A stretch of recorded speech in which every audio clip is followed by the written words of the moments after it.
Channel తొందరగా రండి నా దగ్గరికి అనేసి సబ్స్క్రైబర్స్ కూడా తీసుకొస్తాను ఆగుతున్నాను అనమాట. చూసారా యశ్వంత్ ఏంటంటే నడవలేకపోతున్నాను అనేసి అన్నాడు. యశ్వంత్ గారు సాగిన్ గారు వాళ్ళిద్దరు నేనే మోటివేట్ చేసి ఇక్కడ తీసుకొచ్చాను అనమాట.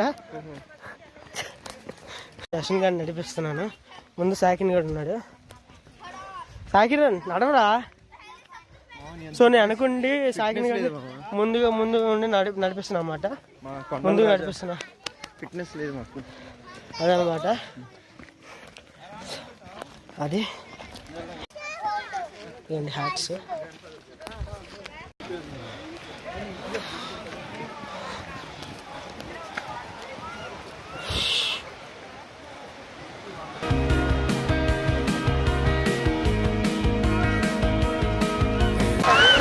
ఇంకా బైక్ ఎక్కుతున్నారు.